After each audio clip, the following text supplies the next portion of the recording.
Hello everyone, welcome to our channel GS with Ashok. आज हम लोग उत्तर प्रदेश स्पेशल का लेक्चर नंबर 3 कर रहे हैं और इसमें हम लोग कौन कौन से टॉपिक कवर करेंगे। हम लोग देखेंगे उत्तर प्रदेश की जलवायु, उत्तर प्रदेश की मिट्टियां और वन रिपोर्ट जो कि आईएसएफआर 2023 की, और वन जीव विहार यानी कि wild life sanctuary, bird sanctuary और राष्ट्रीय उद्यान के बारे में देखेंगे, और भी इम्पोर्टेंट जो संरक्षण रिजर्व हैं उनको भी देखेंगे। ओके, तो वीडियो को स्टार्ट करते हैं बिना किसी देरी के। और वीडियो को स्टार्ट करने से पहले एक बात मैं बता दूं, अगर इन लेक्चर्स के पीडीएफ चाहिए तो आप लोग हमें ये जो टेलीग्राम चैनल है जीएस विद अशोक, इस पे फॉलो कर लें। इसका लिंक मैंने इस वीडियो के डिस्क्रिप्शन में डाल दिया है। ओके, वहां से आप लोग जाके, और इसका पीडीएफ एक दिन बाद आता है हर लेक्चर का, तो वहां से आप लोग डाउनलोड करके पढ़ सकते हैं। ओके, तो स्टार्ट करते हैं। सबसे पहले देखते हैं उत्तर प्रदेश की जलवायु, ये टॉपिक देख लेते हैं। तो जलवायु को स्टार्ट करने से पहले हम लोग थोड़ा सा, ये तो लिखे हुए हैं फैक्ट, लेकिन कुछ थोड़ा सा बेसिक कंसेप्ट हम लोग समझ लेते हैं जलवायु के बारे में। अगर पूछा जाए जलवायु होती क्या है, ठीक है, तो जलवायु क्या है? जलवायु है कि किसी भी एरिया में जो तापमान, बारिश, हवा या पानी या नमी का लंबे समय तक बने रहने वाला औसत रूप ही क्या कहलाता है? जलवायु कहलाता है। ठीक है, और ये लगभग 30 साल 40 साल तक का लंबे समय तक बना रहना, यही जलवायु वहाँ की कही जाती है। जैसे कि एग्जाम्पल के लिए अब हम लोग उत्तर प्रदेश की जलवायु के बारे में देखेंगे। तो उत्तर प्रदेश की जलवायु को मुख्यतः 2 भागों में विभाजित किया गया है, जिसमें कि एक है आर्द्र उष्ण प्रदेश, दूसरी है साधारण आर्द्र एवं उष्ण प्रदेश। अब सबसे पहले अगर इसको समझना है तो थोड़ा सा एक कॉन्सेप्ट देख लें कि पृथ्वी पर यानी कि अर्थ पे हमारी कि क्लाइमेट का जो यानी कि जलवायु का विभाजन किस टाइप से है, एक एवरेज फॉर्म में हम लोग देख लेते हैं। उससे ये पता चल जाएगा कि किस एरिया में हम लोगों का भारत है और भारत में किस प्रकार की जलवायु है। ऐसे ही हम लोग देखेंगे उत्तर प्रदेश में मेनली देखेंगे कि किस प्रकार की जलवायु है और ये कैसे प्रकार आ गए। तो अगर हम लोग एक रफली फिगर बनाते हैं पृथ्वी का, तो जो क्लाइमेट को कैसे बांटा गया है, हम लोग जानते हैं 0 डिग्री क्या है? इक्वेटर है, और उसके ऊपर नॉर्थ में, ये ऊपर नॉर्थ वाला है दिशा, नीचे साउथ है, इधर ईस्ट है और इधर वेस्ट है। तो ऊपर जो 23.5 डिग्री नॉर्थ है वो क्या है? कर्क रेखा है, ठीक, जो कि भारत से होके जाती है। अगर मैं बनाऊं रफली तो यहाँ पे ये हमारा इंडिया है, ठीक है, ये रफली ये इंडिया है। ओके, ऐसी साउथ में क्या है? 23.5 डिग्री जो साउथ रेखा है वो क्या है? हमारी मकर रेखा है, मकर रेखा। ओके, अब सबसे पहले एक चीज ये समझना है कि क्लाइमेट का जोन का डिवाइड कैसे किया गया है। तो जो ये कर्क रेखा और मकर रेखा, इन्हें क्या कहते हैं? ट्रॉपिक ऑफ कैंसर और ट्रॉपिक ऑफ कैप्रिकॉर्न। तो इन दोनों की जो बीच में एरिया है वो किस में आता है? वो ट्रॉपिकल एरिया, यानी कि ये आएगा उष्ण प्रदेश में, ठीक है, ट्रॉपिकल एरिया, ट्रॉपिकल। ओके, फिर 23.5 डिग्री से ऊपर अगर जाएंगे हम लोग 35.5 डिग्री तक, तो वो क्या आएगा? सब ट्रॉपिकल एरिया, यानी कि यहाँ का क्लाइमेट सब ट्रॉपिकल टाइप का होगा। उसके अलावा भी जो मल्टीपल क्लासिफिकेशन है वो हम लोगों को नहीं समझने, बेसिक क्लासिफिकेशन हम लोग समझ ले रहे हैं। तो सब ट्रॉपिकल, ठीक है, सब ट्रॉपिकल हो जाएगा उसके ऊपर। ऐसे ही नीचे ये तो इतना एरिया तो क्या है? ये ट्रॉपिक वाला एरिया है, क्योंकि ट्रॉपिक ऑफ कैंसर से लेकर ट्रॉपिक ऑफ कैप्रिकॉर्न के बीच का एरिया क्या है? ये ट्रॉपिकल एरिया है, क्योंकि यहाँ पर वर्ष भर क्या होता है? सूर्य का प्रकाश लंबवत पड़ता है और ऊपर नीचे सूर्य की किरणें होती रहती हैं, ये कर्क रेखा से मकर रेखा के बीच में। ओके, इसका भी अभी हम लोग आगे जब वर्षा पढ़ेंगे तो उसमें समझेंगे कि कैसे मानसून से वर्षा होती है। ओके, तो सब ट्रॉपिकल, और सब ट्रॉपिकल के ऊपर ये 66.5 डिग्री जो आर्कटिक वृत्त है, वहां तक क्या है? वहां तक के एरिया को कहते हैं ये ट्रॉपिकल, सब ट्रॉपिकल और टेम्परेट एरिया। फिर कहते हैं टेम्परेट एरिया। सेम नीचे होता जाएगा, सेम 0 डिग्री से नीचे, ये 35.5 66.5, और फिर सबसे ऊपर उसे टुंड्रा या टैगा प्रदेश कहेंगे। टेम्परेट के ऊपर क्या होगा? टुंड्रा या taiga, tundra taiga type vegetation मिलेंगी। ये प्रकार का ये हो गया हम लोगों का क्लाइमेट का जो है विभाजन। तो हम लोगों को पढ़ना है यूपी का। तो यूपी में क्या है? तो ये यहाँ पे ट्रॉपिक ऑफ जो कैंसर है, ट्रॉपिक ऑफ जो कैंसर है यानी कि कर्क रेखा निकली है गुजरात से, गुजरात के नीचे से निकली है, तो उत्तर प्रदेश उसके जस्ट ऊपर है।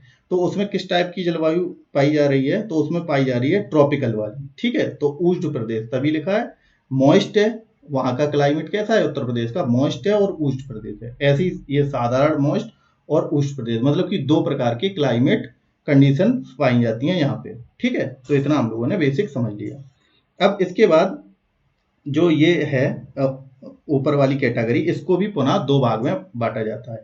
अब इसमें क्या है कि जो इसमें क्या है, सबसे पहले जो एक तो ये हम लोगों ने पढ़ा था ऊपर का एरिया, ये वाला कौन सा था, बाबर जो फुटहिल्स ऑफ हिमालय है, और फुटहिल ऑफ हिमालय के बाद जब नदियां प्लेन में आती हैं तो क्या है, फिर वो तराई वाला रीजन है। यानी कि ऊपर सबसे क्या है, भाबर वाला एरिया, भाबर, और उसके जस्ट नीचे वाला एरिया ये तराई वाला रीजन है, जहां पे खूब सारी वर्षा होती है। ये वाला रीजन, ये क्या है, तराई वाला रीजन है। ये एवरेज देख रहे हैं, तराई।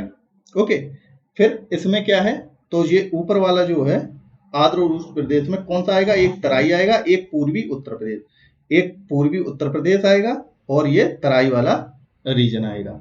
ठीक है, कौन से वाले जोन में, आंध्र और उष्ण वाले जोन में, क्योंकि उसे दो भागों में बांटा गया है। और यहाँ पर कितनी वर्षा होती है, तो 120 से 180 सेंटीमीटर वार्षिक वर्षा होती है तराई वाले रीजन में, और 100 से 120 के बीच में ये पूर्वी उत्तर प्रदेश में होती है। यानी कि यहाँ पर 180 तक होती है और यहाँ पर 120 सेंटीमीटर तक वर्षा होती है पूरे वर्ष में। ठीक है, वार्षिक वर्षा। फिर उसके बाद जो सेकंड कैटेगरी हम लोगों ने देखी, एक तो आर्द्र और उष्ण है जलवायु, दूसरा है साधारण आर्द्र और उष्ण प्रदेश। तो इसमें क्या है, इसमें बांटा गया है, जैसे कि इसमें बांटा गया है पश्चिमी और बुंदेलखंडी रीजन, यानी कि ग्रीन से ले लेता हूं, ये पश्चिमी वाला, ये वाला एरिया, और बुंदेलखंड वाला एरिया। तो उत्तर प्रदेश में दो प्रकार के जलवायु क्षेत्र हैं, जिसमें कि एक में तराई और पूर्वी क्षेत्र है, और एक में पश्चिमी और बुंदेलखंडी क्षेत्र है, ये पठारी वाला क्षेत्र है। अब इसमें वर्षा कम होगी, तो इसमें क्या है, पश्चिमी मैदान में वर्षा जो है 80 से और 100 सेंटीमीटर के बीच में होती है। यानी कि यहाँ पर वर्षा 80 टू 100 सेंटीमीटर होती है। ठीक है, और अब एक चीज और कि इसमें जो है आर्द्रता यहाँ पर सबसे ज्यादा होगी तराई में, क्योंकि यहाँ पे क्या है, ये फुटहिल्स ऑफ यहाँ पे नदियां वहां पे आई हैं, किसमें, प्लेन में आई हैं, और ये दलदली क्षेत्र है, क्योंकि नदियां मिट्टी कंकड़ लाके क्या है, पूरा ये दलदली एरिया है, और यहाँ पर गेहूं गन्ने जहाँ पे पानी की ज्यादा जो है आवश्यकता है, जैसे कि धान, उनकी खेती तराई रीजन में तभी होती है। ओके, ये बेसिक मोटा मोटा ये चीज है। तो इसमें क्या है, यहाँ पे क्या होगा, यहाँ पर जो ह्यूमिडिटी होगी इस जगह पे तराई वाले रीजन में, तो यहाँ पर ह्यूमिडिटी जो है वो क्या होगी, ज्यादा होगी ह्यूमिडिटी, यानी कि आर्द्रता ज्यादा होगी। और जो उत्तर से अगर दक्षिण की तरफ आएंगे, यहाँ पे बुंदेलखंड वाले रीजन में हम लोग जानते हैं यहाँ पर क्या हो जाएगा, आर्द्रता की कमी हो जाएगी और बारिश भी कम हो जाएगी। तो तराई रीजन में ज्यादा बारिश हो रही है 180, और यहाँ पर 100 हो रही है। तो इसका मतलब क्या हुआ कि वहां पर आर्द्रता कम है, जो नॉर्थ में आर्द्रता ज्यादा है, और जब साउथ में आएंगे तो क्या आर्द्रता कम हो जाएगी, ये चीज है। ऐसी क्या होगा, जो पूर्व में 120 सेंटीमीटर, उस साइड 80 सेंटीमीटर से 100 सेंटीमीटर है वर्षा पश्चिम में, तो क्या होगा, west to east to west जाने पर भी क्या होगा, आर्द्रता में कमी आ गई। तो आर्द्रता क्या है, दक्षिण से और उत्तर से दक्षिण जाने पर भी कम होगी, और पूर्व से पश्चिम जाने पे भी कम होगी, और वो हमें वर्षा के रूप में ये दिख रहा है। ठीक है, क्योंकि यहाँ पर 120 है, यहाँ पे कम है, और यहाँ पर ये 180 है, और यहाँ पे 100 है। ओके, तो ये रीजन है आर्द्रता के कम होने का। अब बाकी और डिटेल में हम लोग देखेंगे कि जो मानसून है, जैसे कि साउथ वेस्ट मानसून से मेनली वर्षा होती है भारत में। ठीक है, साउथ वेस्ट मानसून से, और उसकी जो पूर्वी शाखा है, जिसे बे ऑफ बंगाल शाखा कहते हैं, अभी आगे देखेंगे थोड़ा डिटेल में, तो वो क्या है, वो उत्तर प्रदेश में वर्षा करने का मेन कारण है। ठीक है, अरेबियन सी वाली शाखा वो उत्तर प्रदेश में प्रवेश नहीं कर पाती, उसका भी रीजन जानेंगे कि क्यों उत्तर प्रदेश में जो दक्षिण पश्चिम मानसून की जो पश्चिमी शाखा है, यानी कि अरेबियन सी वाली शाखा है, वो उत्तर प्रदेश में वर्षा नहीं करती है। तो ये बे ऑफ बंगाल वाली शाखा जो है वो क्या करती है, पूरे उत्तर प्रदेश में वर्षा करती है, और ये पश्चिम में अब जैसे ही यहाँ पे घुसेगी तब क्या होगा, जब शाखा यहाँ पे घुसेगी और पानी लेके आती है, जो मानसून अभी आगे देखेंगे उसमें, तो क्या होगा, यहाँ पे ज्यादा वर्षा हो जाएगी, फिर यहाँ पे जाते हुए इसका जो है पानी, जो हवा में नमी है वो कम हो जाएगी, और इस साइड जो वेस्टर्न एरिया है वहां पर वर्षा कम होगी। ठीक है, इस एरिया में फिर वर्षा कम होगी। ऐसे ही जब, और ये ऊपर साइड जाता है ना ये मानसून, ऊपर क्या है, वहां पे क्या है, फुटेल्स ऑफ हिमालय यानी कि शिवालिक पर्वत श्रेणी है, तो जो मानसूनी हवाएं हैं वो क्या है, टकरा के पानी अपना गिराती हैं। ठीक है, जो नमी वाली हवा है, जो हमारी बे ऑफ बंगाल वाली शाखा है, तो क्या करती है, ये जो तराई वाला रीजन में ज्यादा वर्षा करेगी, और फिर क्या, वहां से फिर ये लौटेगा जब मानसून यहाँ पे, तो क्या होगा, उसके पास जो नमी की मात्रा कम हो जाएगी। इस वजह से यहाँ पे जो साउथ वाला रीजन है, यहाँ पे भी वर्षा की मात्रा कम होगी, यानी कि वेस्ट वाले में भी कम होगी। किस तरीके से, ये हमने देख लिया। अब बाकी आगे अभी हम लोग डिटेल में देख लेंगे।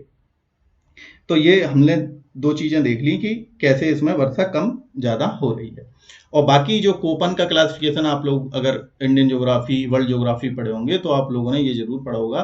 तो कोपन के अनुसार जो उत्तर प्रदेश की जलवायु है, जलवायु का वर्गीकरण किस कैटेगरी में रखा है, तो ये उसने 3 कैटेगरियां बताई हैं, जैसे कि ए बी, ये वाली एक कैटेगरी, और फिर उसके बाद दूसरे। तो इस हिसाब से उत्तर प्रदेश की कौन सी कैटेगरी उसने दी है, तो उसने CWG प्रकार की जलवायु बताई है, जिसमें कि क्या है, ड्राई विंटर्स हैं यहाँ पे, और क्या है, मानसूनी वाली हवाएं हैं, यानी कि मानसूनी प्रकार का क्लाइमेट है।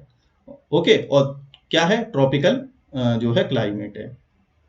ठीक है, तो CWG, और थॉर्नवेस्ट के अनुसार CVW, यानी कि समशीतोष्ण और उपाद्र जलवायु क्षेत्र है, ये याद रखना है। अब इसके बाद अगर हम लोग ऋतुओं के बारे में देखें, तो ऋतुओं से पहले हम लोग जो मानसून है उसके बारे में थोड़ा सा देख लेते हैं, जिससे कि जो आगे के ये पॉइंट है ये हम लोग को क्लियर हो जाए। जैसे कि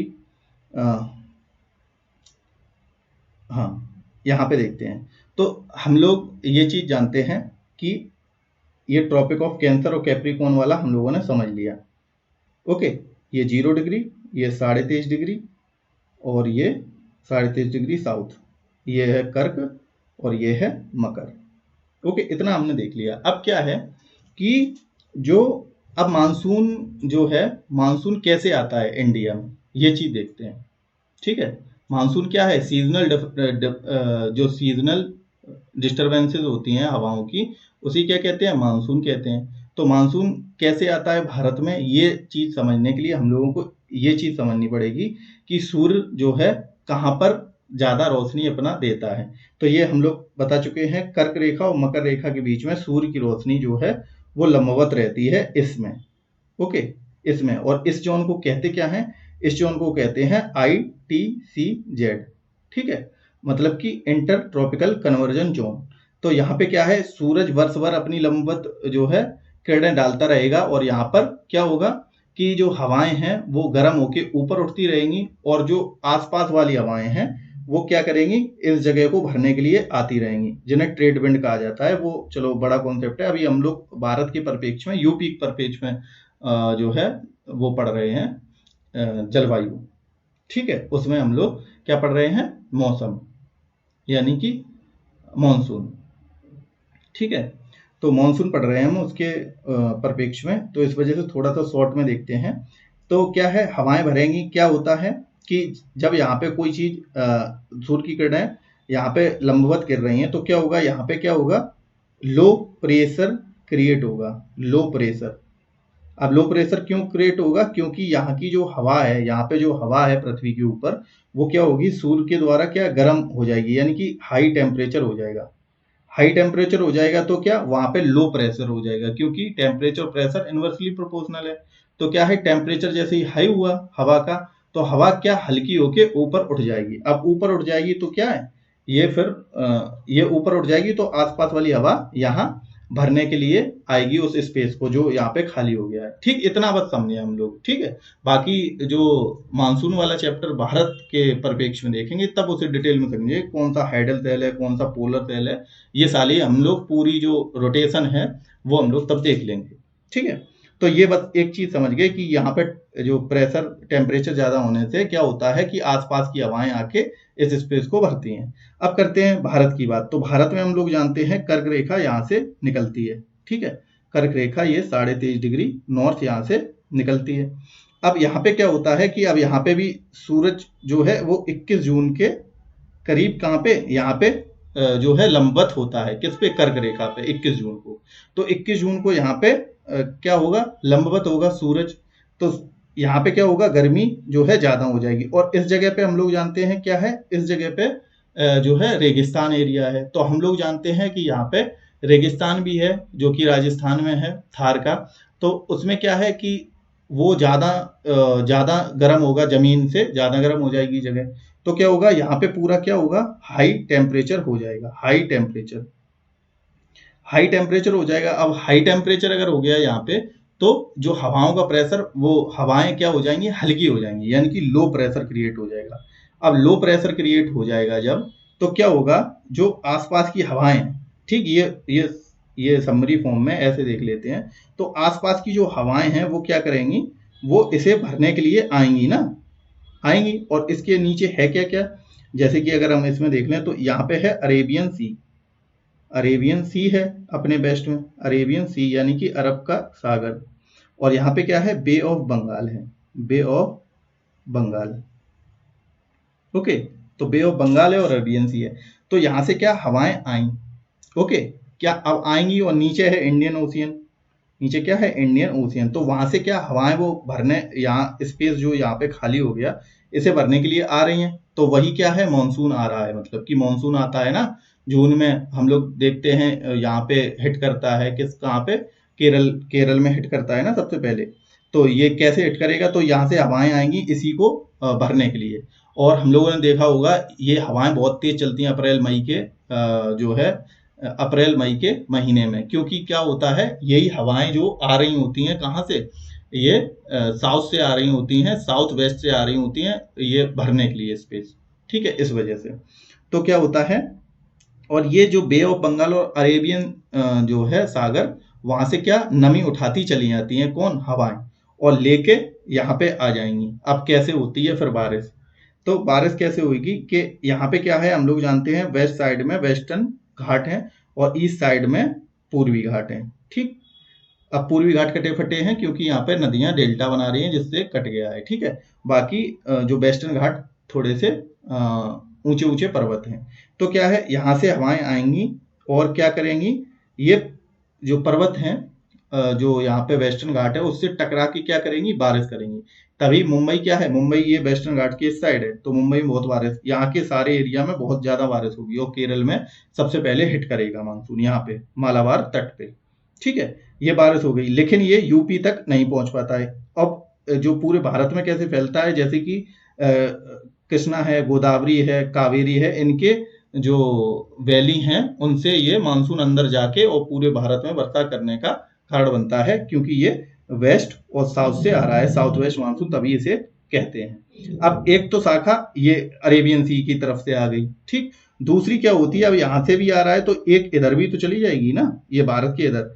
तो ये कहते हैं इसको बे ऑफ बंगाल की, बे ऑफ बंगाल वाली शाखा। तो ये शाखा जब इधर जाएगी तो ये क्या है, ये यहाँ पे क्या है, गंगा ब्रह्मपुत्र का डेल्टा है, वहां से ये घुस जाएगी कहाँ पे, यूपी में, बिहार होते हुए यूपी में चली जाएगी। तभी जो यूपी में जो वर्षा होती है वो किसके कारण होती है, वो होती है ये बे ऑफ बंगाल की शाखा, ठीक है। अरेबियन सी शाखा तो नहीं पहुंच पाती है, नाम मात्र का पहुंच पाती है। बाकी जो कि मेनली वेस्टर्न यूपी तक पहुंच पाती है, क्योंकि इधर से जाएगी वेस्टर्न यूपी तक। और जो बे ऑफ बंगाल की शाखा है वो पूरा अंदर जाके और बारिश करेगी मेनली। तो होगी कैसे, वो हम लोगों ने देख लिया। अब देखते हैं, अब जैसे कि बे ऑफ बंगाल की खाड़ी की शाखा आई और यहाँ पे ये अंदर जाएगी, ठीक। अब अंदर जाके ये इस साइड जाएगी और हम जानते हैं कि पहाड़ों से टकरा के क्या होती है, नमी जो है हवा छोड़ देती है और पानी बरसता है, जैसे कि वेस्टर्न घाट पे बहुत बरसता है। तभी भारत में क्या होता है कि ओरोग्राफिक रेनफॉल ज्यादा होती है। ओरोग्राफिक मतलब कि पहाड़ों से टकराने पर ही जो है वर्षा होती है। तो ये इस तरीके से क्या आया, ये आया मानसून, कौन सी, साउथ वेस्ट की कौन सी, बे ऑफ बंगाल वाली शाखा। अब यहाँ पे क्या है, शिवालिक हैं, हम लोग जानते हैं ऊपर क्या है, शिवालिक हैं। शिवालिक वाली हिमालय की सबसे लोएस्ट चोटियां की सीरीज है, तो वो क्या है, शिवालिक। तो वहां से क्या है, टकरा के हवा जो है यहाँ पे पानी बरसाएगी खूब तराई वाले रीजन में। फिर उसके बाद जब ये हवा लौटेगी वापस तो क्या होगी, इसकी नमी कम हो जाएगी और इस जगह पे जो ये क्या है, बुंदेलखंड वाला क्षेत्र, यहाँ पे वर्षा कम होगी। ओके, ऐसी जब यहाँ पे घुसेगी हवा तो यहाँ पे क्या होगी, यहाँ पे पानी ज्यादा बरसेगा, यानी कि पूर्वी रीजन में पानी ज्यादा बरसेगा और जब तक एंड तक वेस्ट तक पहुंचेगी तब तक इसमें नमी की मात्रा, पानी की मात्रा कम हो जाएगी हवा में और वेस्टर्न यूपी में जो है वर्षा की मात्रा कम हो जाएगी। ओके, तो ये रीजन समझ गए कि वेस्टर्न में कम वर्षा क्यों होती है और ईस्टर्न में क्यों होती है ज्यादा, और उत्तर में ज्यादा क्यों होती है और जो बुंदेलखंड रीजन में कम क्यों होती है वर्षा। तो इसका एक बेसिक रीजन समझ गए होंगे। बाकी जल्दी जल्दी में जो है हम लोगों ने समझा है, तो इतना ही बहुत है, क्योंकि आप लोग यूपी के लिए पढ़ रहे हैं, ना कि इंडिया के लिए या मतलब बड़े एग्जाम के लिए कोई। तो इतना बेसिक कंसेप्ट ये चीज समझ में आ गई होगी। तभी देखा होगा कि जैसे कि मथुरा, पहले कभी मथुरा में कभी कम वर्षा होती है, कभी ग्रेटर नोएडा में, कभी हापुड़ में, यानी कि वेस्टर्न यूपी में कम वर्षा रिकॉर्ड की जाती है और ईस्टर्न यूपी में महाराजगंज है, ये गोरखपुर है, यहाँ पे जो है ज्यादा वर्षा नोट की जाती है और यहाँ पे ये सूखा क्षेत्र रहता है नीचे बुंदेलखंड वाला, ये पठारी भाग भी है। ठीक है, अब देखते हैं अपने, ये बेसिक बेसिक जितना समझाना था उतना समझा दिया। अब देखते हैं ऋतु कितने प्रकार की ऋतुएं हैं, तो ये 3 प्रकार की यूपी में है। जैसे कि शीत ऋतु, जो कि जनवरी माह, शीत ऋतु क्या है, जो कि कब कब चलती है, अक्टूबर से लेकर जो है फरवरी तक, यानी कि अक्टूबर माह से फरवरी तक शीत ऋतु चलती है। तो 3 ऋतुएं हैं, एक तो शीत, ग्रीष्म और वर्षा ऋतु। तो जिसमें कि जो अक्टूबर से फरवरी चलेगी शीत ऋतु और सबसे ठंडा महीना जनवरी माना गया है उत्तर प्रदेश में। और उत्तर से दक्षिण की ओर तापमान बढ़ता है। अब तापमान क्यों बढ़ता है, अब ये भी ये कॉमन सेंस से आप लोग समझ गए होंगे कि उत्तर से दक्षिण की ओर अगर आएंगे, ये उत्तर है यानी कि तराई वाला रीजन, उससे नीचे आएंगे तो तापमान बढ़ेगा। जैसे कि दक्षिण पठारी भाग में, जो दक्षिण का जो पठारी भाग है उसमें क्या होगा, 28 डिग्री सेंटीग्रेड अधिक तापमान और न्यूनतम तापमान 13.3 डिग्री सेंटीग्रेड।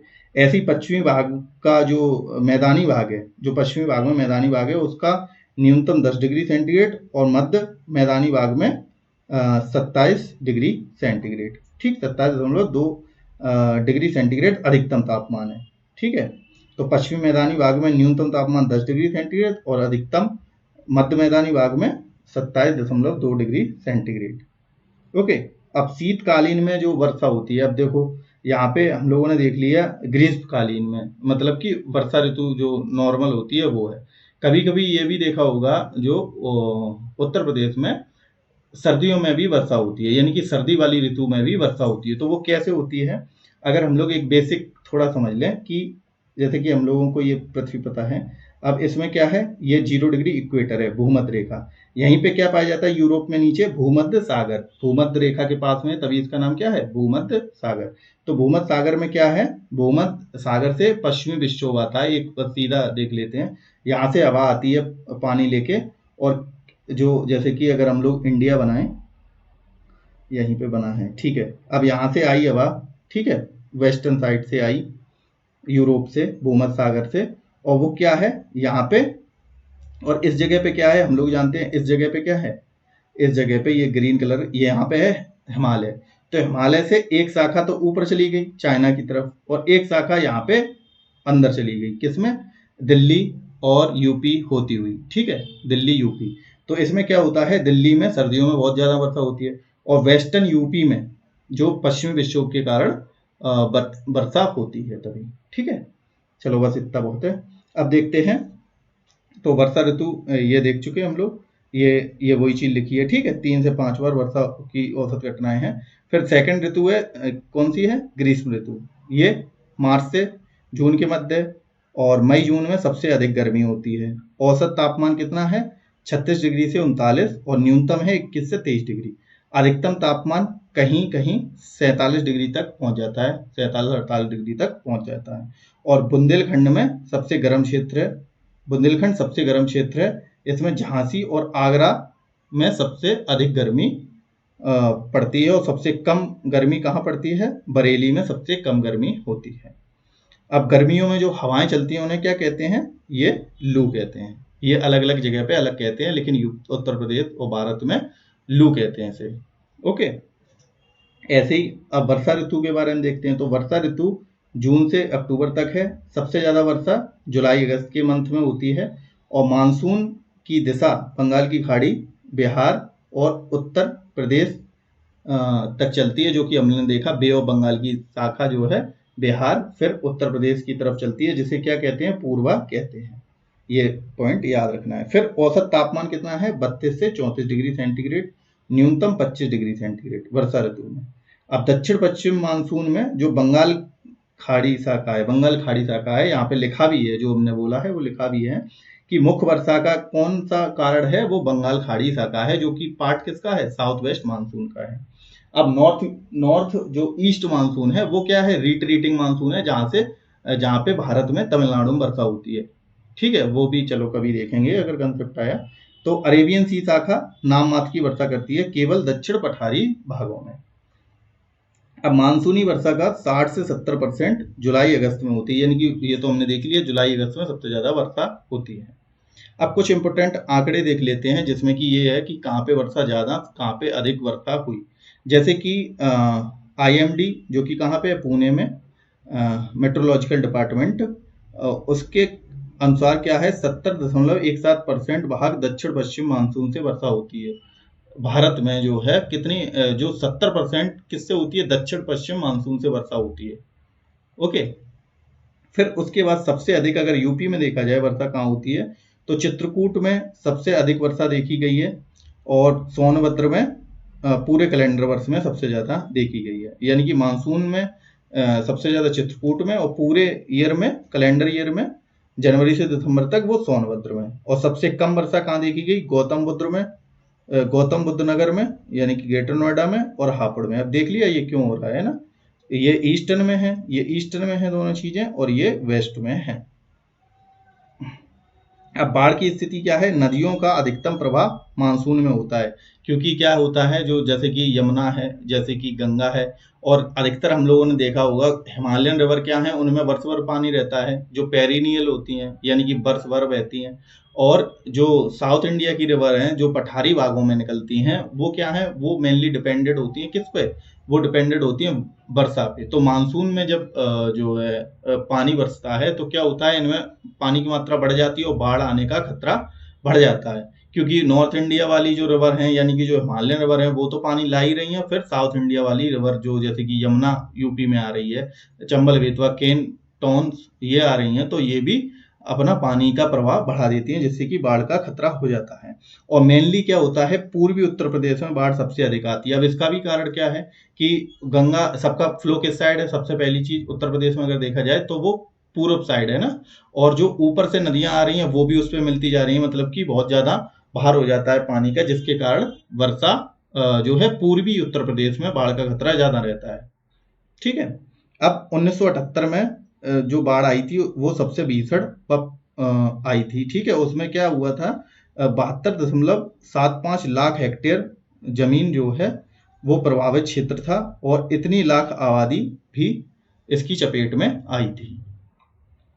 अब नेक्स्ट देखते हैं कि उत्तर प्रदेश में मिट्टियां।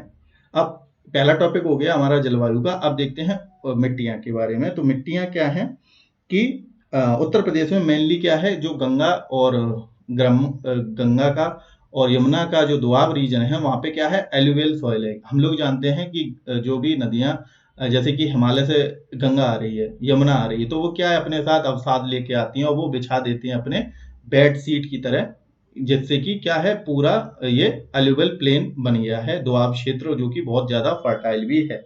तो अगर पूछा जाए यूपी में या पूरे इंडिया में सबसे ज्यादा कौन सी प्रकार की मिट्टी पाई जाती है, तो वो आएगी कौन सी? वो आएगी हमेशा एलुवियल सॉइल, जो कि लगभग भारत में 40% ऑफ एरिया पे पाई जाती है। ठीक है, तो अब उत्तर प्रदेश में देखते हैं। तो उत्तर प्रदेश में एलुवियल सॉइल प्लेन है, हम लोग जानते हैं, ऊपर देख लिया हम लोगों ने, ये तराई वाला रीजन, और यहाँ पे ये गंगा और गंगा यमुना का जो मैदान है, मैदानी क्षेत्र है, और नीचे यहाँ पे ये बुंदेलखंड वाला क्षेत्र है। तो 3 प्रकार के क्षेत्रों में बांटा था, जिसमें कि ये क्या है, पूरा एल्यूवियल प्लेन है, जिसमें कि क्या है, एल्यूवियल जो सॉइल है उसको भी फिर 2 कैटेगरी में डिवाइड किया गया है। एक ओल्ड एल्यूवियल सॉइल, मतलब कि जिसमें कि जैसे कि मान लो गंगा का अधिग्रहण क्षेत्र बहुत ज्यादा था पहले, अब थोड़ा कम हो गया। तो जो पुरानी एल्यूवियल सॉइल हो गई, यानी कि जहाँ पे अब नदी नहीं बहती है, लेकिन वहां पे जो अवसाद लाई थी वो तो बिछा दिए थे ना उसने, तो वो से कहते हैं ओल्ड एल्यूवियल सॉइल। अब जो लेटेस्ट अभी आती है, जो अभी जहाँ पे किनारी चल रही है, जहाँ पे मतलब कि बह रही है गंगा, तो उसके जस्ट किनारे जो मिट्टी होगी वो क्या होगी, वो एक न्यू एल्यूवियल सॉइल होगी और वो ज्यादा फर्टाइल भी होगी। तो अब प्रकार देख लेते हैं, सीधा थ्योरी कम देखते हैं कि जो एल्यूवियल सॉइल है वो कितने प्रकार की है, 2 प्रकार की। एक है पुरानी जलोढ़ मिट्टी, यानी कि बांगर जिसे कहते हैं। तो ये पॉइंट याद रखने हैं कि बांगर जिसे पुरानी जलोढ़ मिट्टी कहते हैं, और ऊंचे स्थानों पर पाई जाती है। इसका रंग गहरा और मोटे, गहरा और कड़ जो है इसके मोटे होते हैं। ये बांगर के बारे में बात कर रहे हैं, जिसे ओल्ड एल्यूवियल सॉइल यानी कि पुरानी जलोढ़ मिट्टी कहते हैं। और इसमें याद करने वाली कौन से पॉइंट है, इसमें कमी किस किस की होती है इस मिट्टी के अंदर, तो नाइट्रोजन और पोटास की कमी होती है। और जो, एक सेकंड,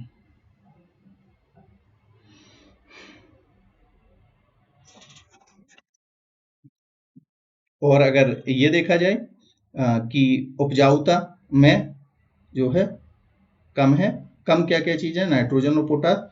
और कौन कौन सी चीज की अधिकता है, तो वो लाइम, फॉस्फोरस व ह्यूमस, ये चीजों का अधिकता है इस मिट्टी के अंदर, बांगर वाली में।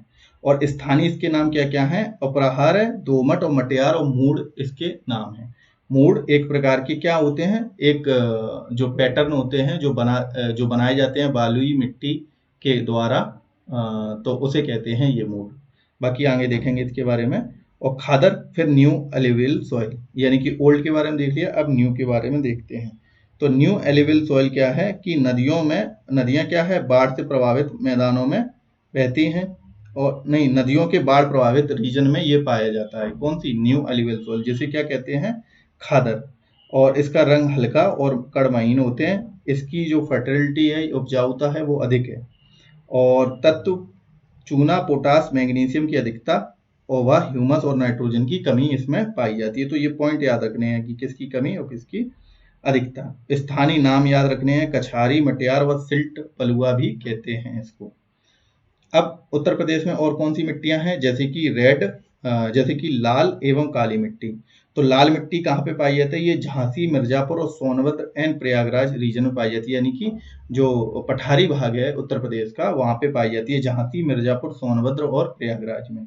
ये लाल बलुआ पत्थर के जो अपक्षय से मतलब कि उनके डिटोरिएशन से बनी हुई मिट्टी है, तभी इसका कलर क्या है, लाल, और इसमें आयरन की मात्रा भी ज्यादा होगी। अब इसके प्रकार कौन कौन से हैं, तो लाल मिट्टी परवा व राकड़ 2 प्रकार की है, जिसमें परवा जो हल्की रेतीली है, और राकड़ जो है वो क्या है, एक प्रकार की क्षारी मिट्टी है। ठीक है। और ये कौन से नदी तंत्र में है, इनके नदी तंत्र हैं बेतवा व सानंद, ये हैं नदियां, इनके जो क्षेत्र में पाई जाती है ये। फिर उसके बाद काली मिट्टी, तो काली मिट्टी जो है इसका क्षेत्र कहाँ है, ये बुंदेलखंड रीजन में पाई जाती है, ये झांसी, ललितपुर, जालौन और हमीरपुर में। फसलें इसमें क्या है, चना, गेहूं, अरहर और तिलहन, ये फसलें इसमें इस मिट्टी में उगाई जाती हैं। हम लोग जानते हैं ब्लैक सॉइल में कॉटन भी उगाया जाता है। अब उसके बाद पठारी और पर्वतीय मिट्टियों के बारे में देख लेते हैं। तो भोटा मिट्टी जो कि विंध्य क्षेत्र में पाई जाती है, विशेषता इसकी क्या है कि इसकी जो वाटर रिटेंशन कैपेसिटी है वो बहुत कम होती है। जैसे कि रेंगुर मिट्टी या ब्लैक सॉइल की बहुत ज्यादा होती है, तो भाटा मिट्टी की बहुत कम होती है, भोटा मिट्टी की। ओके। और फिर उसके बाद माड़ मिट्टी, तो ये गहरी और काली रेंगुर जैसी, ये मतलब कि जस्ट लाइक रेगुर यानी कि ब्लैक सॉइल जैसी होती है। इसमें सिलिकेट, लोहा और एल्यूमिनियम और चूना, ये चीजें पाई जाती हैं। तो ये पॉइंट याद रखने हैं, इनमें कौन कौन से तत्व पाए जाते हैं।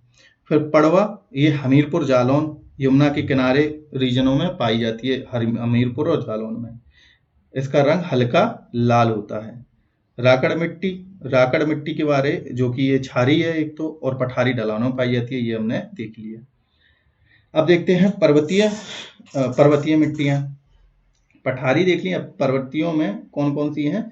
भावर और तराई वाली। ये पर्वतीय मिट्टियां जो तराई वाले रीजन में पाई जाती हैं, जिसमें क्या है, ये बालू कंकड़ पत्थर से मिश्रित होती हैं और इनमें जल रिसाव होता है, जो कि जो भावर वाला क्षेत्र है, ऊपर जो यूपी में भावर वाला क्षेत्र है, वहां पे ये मृदा पाई जाती है। फिर उसके नीचे जो तराई वाला क्षेत्र है, वहां पे पाई जाती है भावर के नीचे ये तराई मिट्टी। ये नम होती है, उपजाऊ और दलदली मिट्टी होती है। हम लोग ये चीजें देख चुके हैं। नीचे दलदली वाला एरिया है, तो ये दलदली एरिया में पाई जाएगी। अब कुछ विशेष मिट्टियां जैसे कि भूड़ क्या है? जो बलुई मिट्टी से जो ऊंचे टीले बन जाते हैं, उसे क्या कहते हैं? भूड़। और ये गंगा और यमुना दोआब में पाए जाते हैं। ठीक है। और ऊसर किसे कहते हैं? ऊसर, रेहे या कल्लर, ये लवड़ी क्षारीय मिट्टी होती है और ये अनुपजाऊ, यानी कि ऊसर है तो मतलब अनुपजाऊ, और इसे रेहे और कल्लर भी कहते हैं। फिर सिकटा और करयाल और धनका, ये क्या है? ये दोमट और बलुई मिट्टी के स्थानीय नाम है। दोमट और बलुई मिट्टी जो कि एक प्रकार से अलुवल प्लेन्स में पाई जाती है, यानी कि गंगा यमुना के क्षेत्र में दोमट और बलुई मिट्टी पाई जाती है। और इसके बने स्ट्रक्चर को क्या कहते हैं? भूड़। और इसका दूसरा नाम क्या है? सिकटा, करयाल या धनका भी नाम है। अब मुख्य क्षेत्रीय विस्तार क्या है? गंगा यमुना दोआब रीजन में जलोढ़ मिट्टी पाई जाती है। ये हम लोगों ने सबसे पहले ये डेफिनेशन देख ली थी। जो गंगा यमुना का दोआब क्षेत्र है, वहां पे क्या पाया जाएगा? जलोढ़ मिट्टी। और जो बुंदेलखंड वाला रीजन है, यानी कि जो गंगा यमुना वाला क्षेत्र है, ये बीच में, ठीक, यूपी में। अब इसके नीचे क्या है? ये बुंदेलखंड वाला रीजन है। यहाँ पे काली, लाल व राकड़ व मार मिट्टी पाई जाती है। तो यहाँ पर काली, लाल, राकड़ व मार मिट्टी पाई जाती है। और ऊपर क्या? ऊपर पाई जा रही है अलुवल सॉइल। फिर उसके बाद जो झांसी डिवीजन, झांसी डिवीजन में मिर्जापुर और सोनभद्र में लाल मिट्टी, ये हम लोगों ने अभी पीछे देखा। और तराई और भावर रीजन में नम उपजाऊ मिट्टी पाई जाती है। अब तराई और भावर रीजन में ये हमने मिट्टियां देखी ली, इसमें ये वाली मिट्टियां पाई जाती है, नम्बा उपजाऊ। और इसमें क्या होता है? धान व गन्ने की खेती अधिकतर होती है, जिनमें मतलब कि जौन सी फसलों में पानी की मात्रा थोड़ी सी अच्छी चाहिए होती है, वो वाली फसलें उगाई जाती हैं। बाकी ये लिस्ट बनी है मिट्टी और उसकी विशेषताएं क्या हैं, और प्रमुख जिले कौन कौन से जिलों में पाई जाती हैं, और उपयुक्त फसलें उनमें कौन कौन सी फसलें उगाई जाती है, उसकी ये लिस्ट है। आप लोग पढ़ लेना इसको। फिर उसके बाद सॉइल इरोजन। तो सॉइल इरोजन के प्रकार देख लेते हैं। एक होता है विंड, यानी कि हवा द्वारा। एक जल द्वारा मिट्टी का घटाव। एक होता है अवनालिका, यानी कि गली अपरदन। और एक रिल मतलब कि रिल अपरदन। और एक सीट की सीट पूरी उखड़ के दूसरी जगह पहुंच जाएगी, यानी कि मिट्टी का एक जगह से दूसरी जगह तक पहुंचना ही क्या कहलाता है? अपरदन कहलाता है। जैसे कि वायु अपरदन, यानी कि तेज हवा के द्वारा मिट्टी उड़ के दूसरी जगह जाए तो वायु अपरदन। तो तेज हवाओं से मिट्टी का उड़ जाना, ये कहाँ पे होता है? ये पश्चिमी उत्तर प्रदेश में मथुरा और आगरा में ये चीजें होती हैं। तो ये पॉइंट याद रखने हैं। फिर जल, ये मानसूनी वर्षा या नदी से मिट्टी कट जाती है, नदी में बाढ़ आ गई या मानसूनी वर्षा के कारण, तो ये पूर्वी और दक्षिणी तराई रीजन में होता है। ठीक, दक्षिणी क्षेत्र तराई, यानी कि तराई वाले रीजन में हम लोग जानते हैं वर्षा ज्यादा होती है, और पूर्वी वाले रीजन में, तो वहीं पे ये क्या होगा? ये वाटर इरोजन होगा। फिर गली वाला अपरदन कहाँ पे होगा? ये चंबल घाटी, यानी कि ये इटावा, जालौन और आगरा के भेड़ क्षेत्रों में इस टाइप का। तो ये क्वेश्चन बहुत पूछा जाता है कि गली इरोजन यानी कि अवनालिका अपरदन कहाँ पे होता है? तो ये इटावा, जालौन, आगरा क्षेत्र में होता है। फिर रिल, ये छोटी नालियों के रूप में सतही जल द्वारा कटाव, मतलब कि नाली के रूप में अगर जल कटाव होता है तो उसे क्या कहेंगे? रिल अपरदन। ये दक्षिणी क्षेत्र में होता है। फिर सीट, ये मिट्टी के ऊपर सीधी एक परत का हटना, ये होता है पूर्वी और उत्तरी क्षेत्रों में। ठीक है, तो ये अपरदन आपको याद रखने हैं। फिर उसके बाद नेक्स्ट देखते हैं उत्तर प्रदेश में वन व प्राकृतिक संपदा। ठीक, तीसरा टॉपिक हम लोगों का देखते हैं। तो वन नीति और अधिनियम। तो राष्ट्रीय वन नीति कब आई? 1988 में लागू।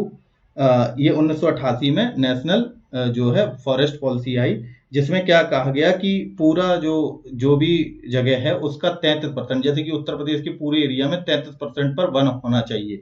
ये एक लाइन दी गई कि मतलब इतना होना चाहिए, तब सही है कि हम लोगों का जो प्राकृतिक संपदा, प्राकृतिक वनस्पतियां, वन का परसेंटेज सही है उस एरिया में। ठीक, ये एक एम था। अब उत्तर प्रदेश की वन नीति जो सबसे पहले कब आई, 1952 में। फिर उसके बाद 1988 के आधार पर ये 1998 लागू की गई जो है उत्तर प्रदेश में दूसरी वन नीति।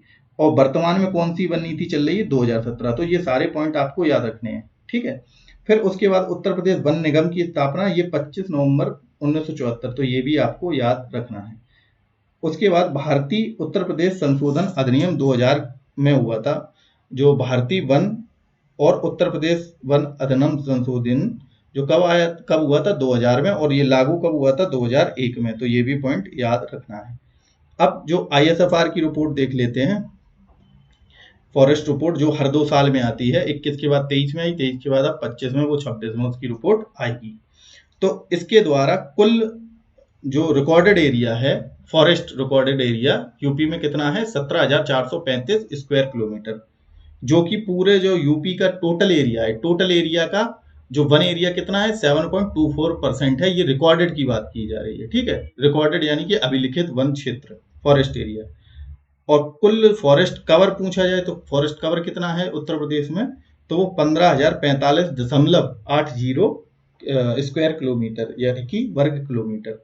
तो ये पूरे एरिया का, उत्तर प्रदेश के एरिया का मतलब कि 6.2% जो भूमि है पूरे एरिया में, वहां पर क्या है, ये फॉरेस्ट कवर है यूपी में।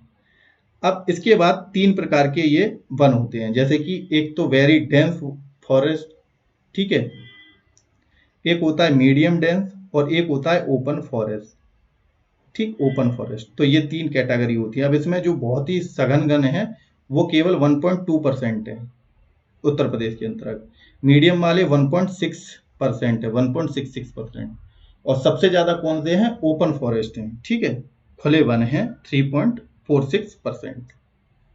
ओके, ये तीनों जो है इतने प्रकार के हैं।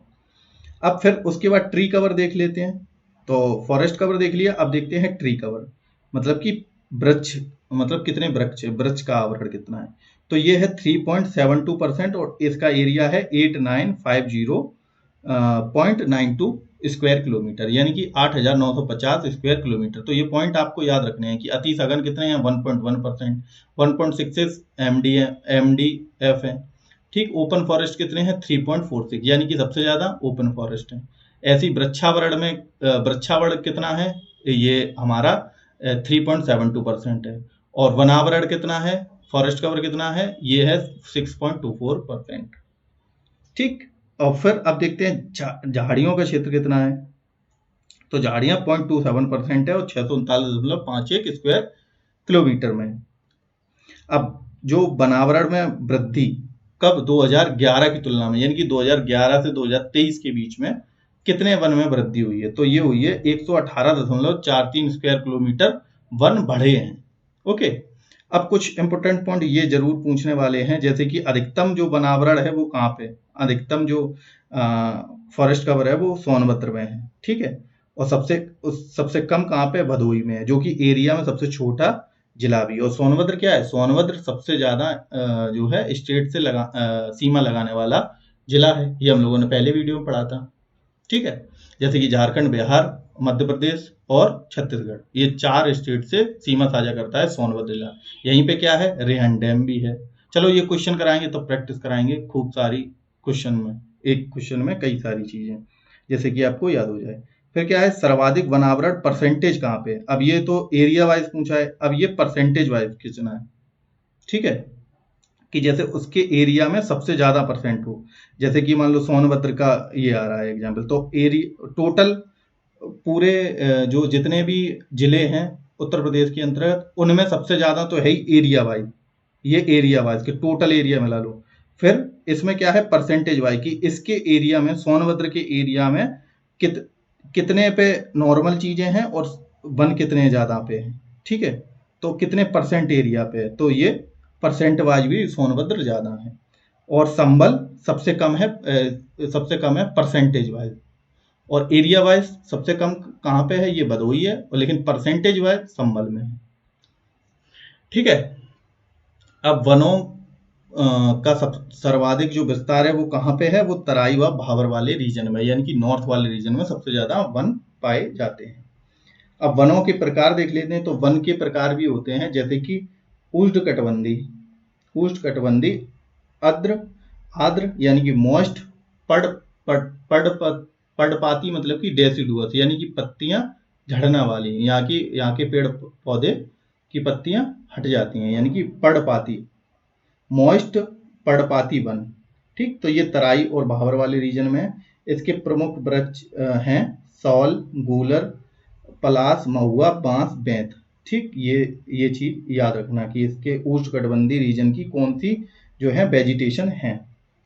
फिर उष्णकटिबंधी ड्राई डेसिडुअस, ये मॉइस्ट डेसिडुअस, ये ड्राई डेसिडुअस।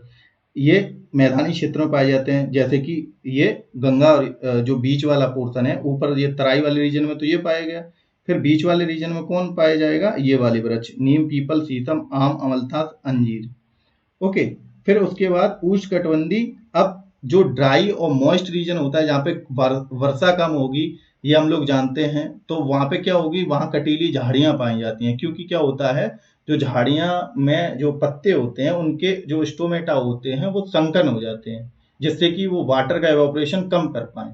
संकन स्टोमेटा हो जाते हैं, मतलब स्टोमेटा क्या होता है, जो गैसियस एक्सचेंज करते हैं ना, कोई भी पत्ती में कई सारे स्टोमेटा होते हैं, कोई भी पेड़ की पत्ती में कई सारे स्टोमेटा होते हैं, जो कि क्या होते हैं, एयर का एक्सचेंज करते हैं, ऑक्सीजन कार्बन डाइऑक्साइड का, और वाटर एवापोरेशन भी करते हैं।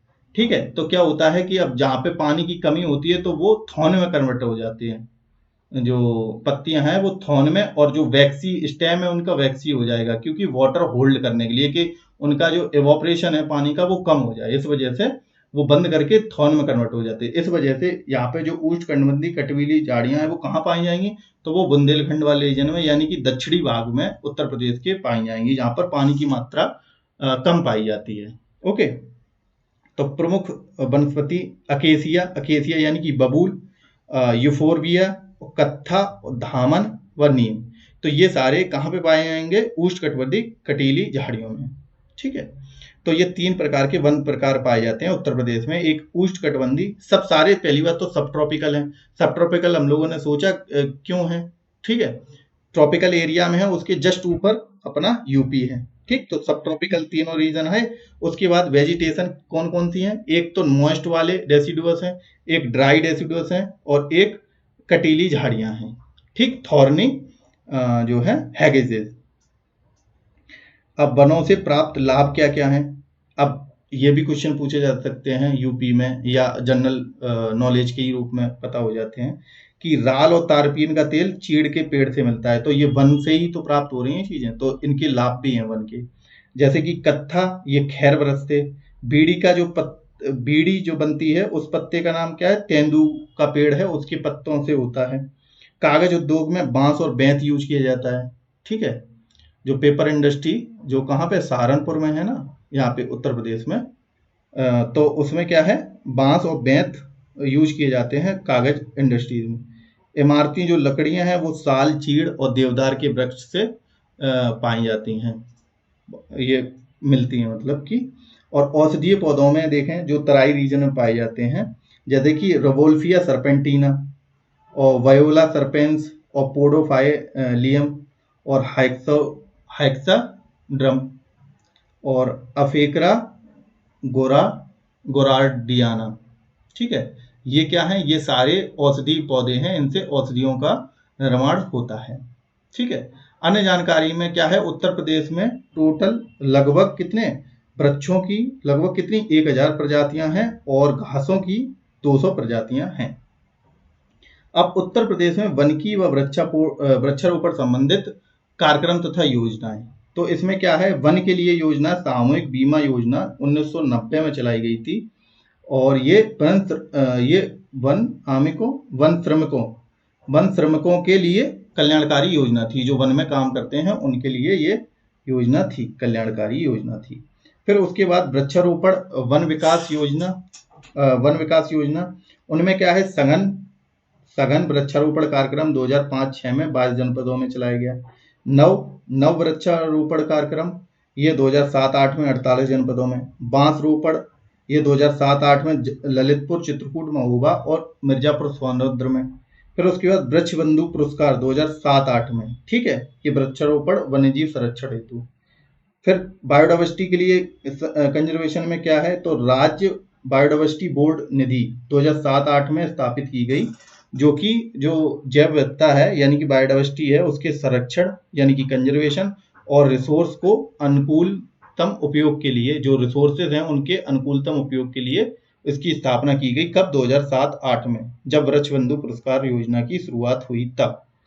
फिर इंटरनेशनल कॉपरेशन देखते हैं, अंतर्राष्ट्रीय सहयोग। इसमें क्या है, जो जीका है, जीका जो जापान की है, उसने क्या प्रायोजित किया था, participatory forest management and poverty alleviation project, ये जीका द्वारा चलाया जा रहा है 2008-9 से 14 जनपद में, जैसे कि पीलीभीत, लखीमपुर, झांसी, प्रयागराज और चंदौली आदि। ऐसे ही क्या 14 जनपदों में चलाया जा रहा है और 20 वन प्रभागों में, 14 जिलों और उनके 20 जो वन प्रभाग हैं वहां पे चलाया जा रहा है।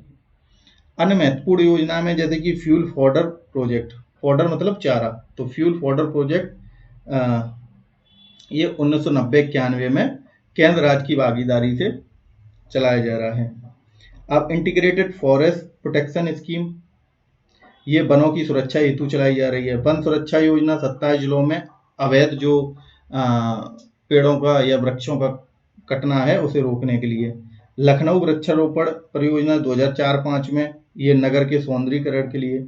वृक्ष पालक व वृक्ष मित्र योजना, ये ग्राम तथा शहरों के वृक्षारोपण प्रोत्साहन हेतु। ओके, फिर समग्र वन विकास योजना यानी कि होलिस्टिक फॉरेस्ट डेवलपमेंट स्कीम, इसमें क्या है, जो औद्योगिक प्लाईवुड ईंधन वृक्षारोपण बीहड़ वनीकरण व सड़क के किनारे वृक्षारोपण आदि। तो ये कार्यक्रम ये इस योजना के तहत चलाए गए, जो होलिस्टिक फॉरेस्ट डेवलपमेंट प्रोजेक्ट के तहत, जो इंडस्ट्री प्लाईवुड ईंधन के लिए वृक्षारोपण, बीहड़ों का वनीकरण, जो बीहड़ यानी कि रविन्स जिन्हें कहा जाता है अंग्रेजी में, जो बीहड़ होते हैं जहाँ पे कुछ नहीं होती, जो पौधे अकेसिया जो ड्राई वाले पौधे होते हैं बस वही होते हैं, तो उनमें क्या है, वनों का निर्माण करना, सड़क के किनारे वृक्षों का लगाना, ये सब इसके माध्यम से चला गया था।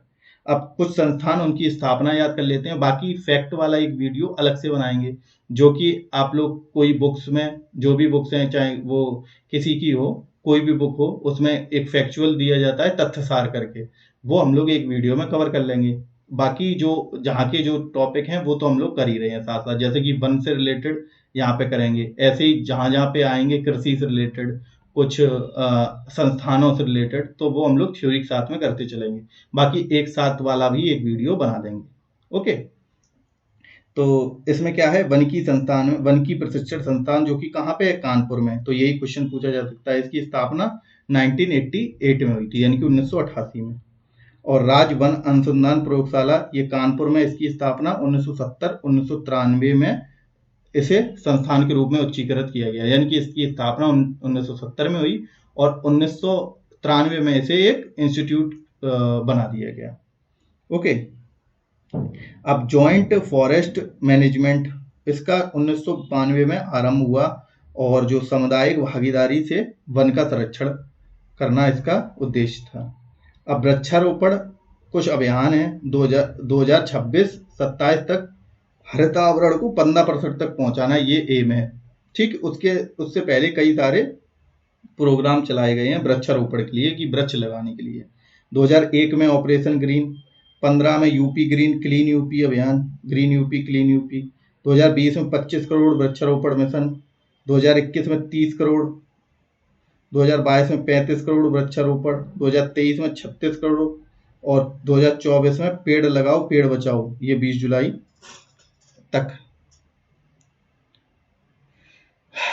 अब देखते हैं नेक्स्ट, उत्तर प्रदेश के प्रमुख वन आधारित उद्योग, मतलब कि ऐसे उद्योग जो वनों पर आधारित हैं। ओके, तो 1935 में यूपी में वन राज्य की संपत्ति घोषित किया गया, मतलब कि वन को राज्य की संपत्ति, गवर्नमेंट प्रॉपर्टी घोषित किया गया। कब? 1935 में। और 1952 में क्या हुआ, वन महोत्सव की शुरुआत की गई। वन महोत्सव कब से चालू हुआ?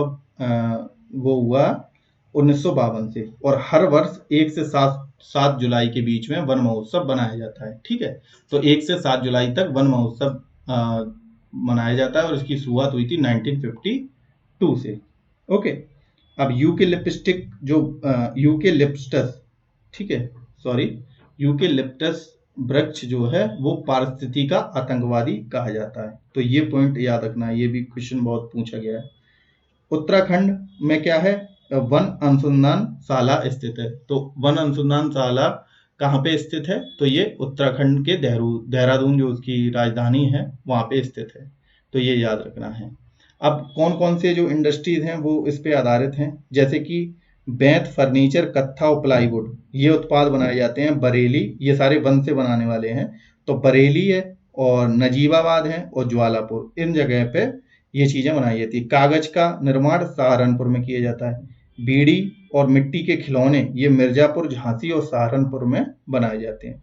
लकड़ी के खिलौने ये सोनभद्र और वाराणसी में बनाए जाते हैं। खेल सामग्री मेरठ में बनाई जाती है। ओके, अब उत्तर प्रदेश के वन्य जीव व संरक्षित क्षेत्र देख लेते हैं, जो कि जैसे कि wild life sanctuary, national park और रामसर साइट हम लोग देख ही चुके, और ये हमारा बर्ड सेंचुरी।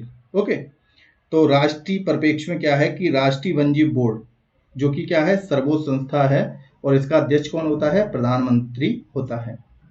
और वाइल्ड लाइफ प्रोटेक्शन एक्ट जो कि कब आया, 1972 में। ओके, और 1971 में रामसर कन्वेंशन। कुछ डेटे हैं ये याद रखना जो इन्वायरमेंट की रिलेटेड है, जैसे कि 1971 में क्या था, ये रामसर कन्वेंशन। 1972 फिर यूएनईपी 1973, फिर उसके बाद अगर देखा जाए 1975 प्रोजेक्ट घड़ियाल, 1973 ये प्रोजेक्ट टाइगर, 1992 ये प्रोजेक्ट एलिफेंट, ठीक है। और फिर उसके बाद बायोडाइवर्सिटी 2002 बायोडाइवर्सिटी एक्ट, 1986 ये एनवायरनमेंट कंजर्वेशन। तो ये सारी 1980 फॉरेस्ट कंजर्वेशन, ये सारी डेटें आपको याद रखनी है, ठीक है। वाटर क्लीनेशन के लिए 1974, एयर पोल्यूशन, वाटर पोल्यूशन, ये सारे आपको याद रख लेना, ठीक है। इतने मैंने बता दिए, बाकी आप लोग देख लेना। और बाकी इम्पोर्टेंट डे में भी, जैसे कि टाइगर डे 29 जुलाई, 12 अगस्त जो है 12 अगस्त ये तुम्हारा हाथी दिवस, 10 अगस्त लॉइन डे, और ऐसे ही फिर कई सारे हैं, डॉल्फिन दिवस 5 अक्टूबर, ये सारे आप लोग याद रख लेना, ठीक है। ये भी पूछे जा सकते हैं वन से रिलेटेड। बाकी और भी इम्पोर्टेंट डे हैं वो आप लोग याद रख सकते हैं, जितने आएंगे फिर क्वेश्चन में वो हम लोग करेंगे। अब देखते हैं वन एवं वन्य जीव प्रणाली, ये विषय स्टेट लिस्ट में कब करा गया, ये मतलब कि ये समवर्ती सूची में कब डाला गया, ये डाला गया यानी कि कंकरेंट लिस्ट में, ना स्टेट में ना सेंटर में, ये सेंटर से कंकरेंट लिस्ट में डाला गया, मतलब कि इसके ऊपर गवर्नमेंट ऑफ स्टेट और गवर्नमेंट जो भी स्टेट की गवर्नमेंट है वो भी, और जो सेंट्रल गवर्नमेंट है वो भी, तो दोनों लोग इसमें कानून बना सकते हैं, किसमें, वन्य प्राणी के विषय में, ठीक। तो ये 42वां संविधान संशोधन जो कि कब हुआ था, 1976 में हुआ था, उसके द्वारा ये हमारा ये समवर्ती सूची में डाला गया। अब जो भारत में टाइगर रिजर्व नहीं पूछ रहा है, ये उत्तर प्रदेश में पढ़ रहे हैं ना, तो उत्तर प्रदेश के टाइगर रिजर्व कितने हैं, 4 है टाइगर रिजर्व, ठीक है। और भारत में कितने हैं अभी लेटेस्ट, तो 54 टाइगर रिजर्व हैं। ओके, तो अब उत्तर प्रदेश के देखते हैं। उत्तर प्रदेश में दुधवा टाइगर रिजर्व है, और दुधवा टाइगर रिजर्व एक ऐसा टाइगर रिजर्व है जो कि एक पहले नेशनल पार्क है, यानी कि उत्तर प्रदेश में केवल एक नेशनल पार्क है जो कि दुधवा नेशनल पार्क, बाकी टाइगर रिजर्व तो 4 हैं। अब इनकी भी डेफिनेशन अगर हम लोग स्टैटिक जीके की वीडियो आप अगर मेरे देखेंगे तो उनमें आपको ये वीडियो मिल जाएगा पूरा वाइल्ड लाइफ के ऊपर डिटेल में, जिसमें कि नेशनल पार्क क्या होता है, फिर टाइगर रिजर्व उसका क्रोर रीजन में टाइगर रिजर्व हो सकता है, ठीक है। बायोस्फीयर रिजर्व क्या है, बायोस्फीयर सबसे बड़ा रीजन है जिसके अंदर कई सारे नेशनल पार्क, वाइल्ड लाइफ सेंचुरियाँ आ सकती हैं। बर्ड सेंचुरियाँ क्या होती हैं, और ये एलिफेंट रिजर्व क्या है, ये सारा कुछ हम लोग स्टैटिक जीके में कवर करते हैं। बाकी हम लोग यहाँ चलो टॉपिक पे आते हैं कि दुधवा टाइगर रिजर्व ये ओनली नेशनल पार्क है, इसके क्या रेगुलेशन होते हैं ये भी हमने उसमें बताया है। तो दुधवा टाइगर रिजर्व एक ही नेशनल पार्क है और ये टाइगर रिजर्व भी है, और जो कि लखीमपुर में है। फिर पीलीभीत टाइगर रिजर्व, ये पीलीभीत और शाहजहाँपुर में है। अमनगढ़ ये बिजनौर और उत्तराखंड की ये सीमा पर है मानगढ़ टाइगर रिजर्व। ये दुधवा का बफर जोन है। ठीक है, तो बफर जोन क्या होते हैं, जहाँ पर एक लिमिटेड एक्टिविटी अलाउ होती हैं। ठीक है, जैसे कि कोर रीजन होता है, फिर उसके नीचे उसके ऊपर बफर रीजन, फिर उसके ऊपर एक और रीजन। तो इसमें सब कोई जा सकता है, बफर में लिमिटेड एक्टिविटी और कोर में कोई नहीं जा सकता। कोर रीजन में जहाँ पे मेनली जो टाइगर रिजर्व होते हैं, यानी कि मेनली जो जानवर हैं वो कोर रीजन में रहते हैं। ठीक है, फिर उसके बाद रानीपुर टाइगर रिजर्व, ये चित्रकूट में, जो कि 2022 में बना है। ठीक है, तो ये है 4th नंबर टाइगर रिजर्व। अब देखते हैं कुछ सिंबल के बारे में। तो राज की प्रतीक क्या है, तो राज की प्रतीक ये है हमारा, जिसके अंदर क्या है, सर्किल है। सर्किल के अंदर क्या है, ये बो एंड एरो है और 2 मछलियां हैं। ठीक, अब राज की पशु क्या है, बारहसिंगा है। और राज की पक्षी उत्तर प्रदेश का क्या है, सारस या क्रॉन्च है। राज की चिन्ह मछली और तीर धनुष की आकृति। प्रमुख वन्यजीव पक्षी, तो उत्तर प्रदेश में कौन कौन से प्रमुख जानवर हैं, तेंदुआ, जंगली सूअर, हाथी और हिरन, चीतल, सांबर, गीदड़, लोमड़ी। पक्षी में कौवा, बगुला, सारस, तोता, मैना, बुलबुल व कठफोड़वा। अब ये हमारे बर्ड सेंचुरियां हैं। ठीक है, कितनी बर्ड सेंचुरियां हैं, 14 बर्ड सेंचुरी हैं। पक्षी बिहार जिन्हें कहते हैं। तो कौन कौन से हैं, अब इसमें मैंने list year wise establishment list लगा दी कि सबसे पहले और सबसे बाद वाला। ठीक है, जैसे कि 1984 में पक्षी विहार कौन सा बनाया गया था, ये नवाबगंज, जो कि कहाँ पे, उन्नाव में है। ओके, और ये एक रामसर साइट भी है। ओके, जो हम लोगों ने 10 रामसर साइट हैं ये पढ़ी थी, आप देख लेना, इनमें कॉमन है जो उन्हें। समसपुर रायबरेली में है।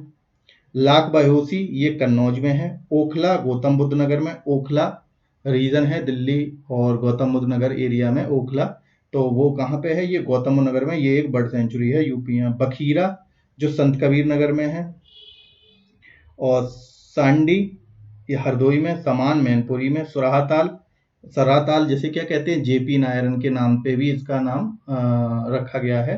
ये कहाँ पे है, बलिया में। ठीक है, और पार्वती अर्गा ये गोंडा में है। विजय सागर महोबा में है।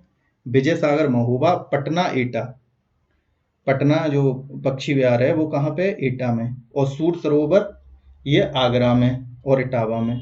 डॉक्टर भीमराव अंबेडकर पक्षी विहार ये प्रतापगढ़ में है। और सेखा झील ये अलीगढ़ में है, और ये एक बर्ड सेंचुरी भी है। ओके, और लेक्स में भी हम लोगों ने ये देखा था, सेखा झील। तो ये 14 हमारे क्या हैं, ये बर्ड सेंचुरियां हैं, जिनमें की जो सबसे लेटेस्ट कौन है, सेखा झील, जो कि अलीगढ़ में है। अलीगढ़ में है सेखा झील। और 2003 में डॉक्टर भीमराव अंबेडकर वाले, और 1984 में चंद्रशेखर आजाद, जो कि उन्नाव में है, नवाबगंज पक्षी विहार। फिर उसके बाद 1990 में कितने सारे करे गए हैं, ये सारे कब हैं, 1990 में। बाकी 1987, 88, 91। ओके, तो ये देख लेना। फिर उसके बाद अब देखते हैं वाइल्ड लाइफ सेंचुरियां। तो वाइल्ड लाइफ सेंचुरियां जैसे कि टाइगर रिजर्व है, क्या क्या होते हैं कंजर्वेशन में, मेनली चीजें जैसे कि टाइगर रिजर्व है टाइगरों के कंजर्वेशन के लिए, एलिफेंट रिजर्व एलिफेंट के कंजर्वेशन के लिए, बर्ड सेंचुरी बर्ड के लिए, वाइल्ड लाइफ सेंचुरीज मतलब कि जहाँ पर जैव विविधता हो काफी सारी, जैसे कि सारे जानवर।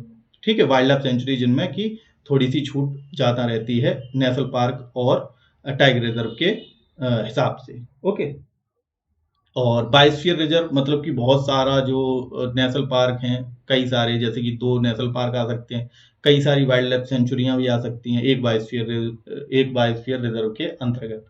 ओके, फिर उसके बाद रामसर साइट्स, ऐसी जगह जहां पर पानी, पक्षी, बायोडाइवर्सिटी ये सारा कुछ हो, जो कार्बन का जो उत्सर्जन है उसे कम करने में सहायक हो, वो रामसर कन्वेंशन, जो कि रामसर जो एक कमेटी है उसके द्वारा घोषित की जाती हैं।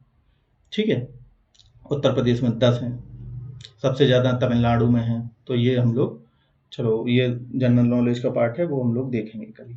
अब देखते हैं वाइल्ड लाइफ सेंचुरियाँ। तो इसमें चंद्रप्रभा, जो कि क्या है, सबसे पुरानी है, जो 1957 में बनी, और इसका एरिया भी बहुत कम है। सबसे छोटा महावीर स्वामी का एरिया है, जो 5.41 स्क्वायर किलोमीटर में है, एरिया है स्क्वायर किलोमीटर में। ओके, अब चंद्रप्रभा जो चंदौली में है, ठीक है, चंद्रप्रभा चंदौली में है। इसका जो विशेष प्रजाति के कौन से जानवर यहाँ पे पाए जाते हैं इस वाइल्ड लाइफ सेंचुरी में, तो तेंदुआ और सांबर। फिर किशनपुर, ये लखीमपुर खीरी में है, इसमें चीतल और बारहसिंगा। कतरनिया घाट, ये बहराइच में है, इसमें शेर और तेंदुआ। रानीपुर जो टाइगर रिजर्व बन गया चित्रकूट रीजन में है, इसमें ब्लैक टाइगर, अब ये टाइगर रिजर्व बन गया है। महावीर स्वामी, ये ललितपुर में, ये मोर और चिंकारा। ठीक है, और चंबल, ये आगरा इटावा में, ये डॉल्फिन और घड़ियाल यहाँ पे मिलती हैं। ठीक है, कैमूर, ये कैमूर रीजन मिर्जापुर में, मिर्जापुर सोनभद्र वाला रीजन मैंने बताया था। विंध्यन का ईस्टर्न पार्ट क्या है, कैमूर रीजन, जो कि सोनभद्र तक पहुंचा है। तो क्या है, कैमूर एक वाइल्ड लाइफ सेंचुरी भी है जहाँ पर तेंदुआ और भालू। हस्तिनापुर जो मेरठ में है, हापुड़ मेरठ में, इसमें लकड़बग्गा और मगरमच्छ। फिर सोहागी बरवा, ये चीतल यहाँ पे महाराजगंज में है, सोहागी बरवा। महाराजगंज में एक वल्चर कंजर्वेशन सेंटर भी बनाया जा रहा है ना। फिर उसके बाद सोहेलवा, बलरामपुर गोंडा में शेर यहाँ पे मिलता है। कछुआ सेंचुरी, ये वाराणसी में, जहाँ पे कछुए हैं।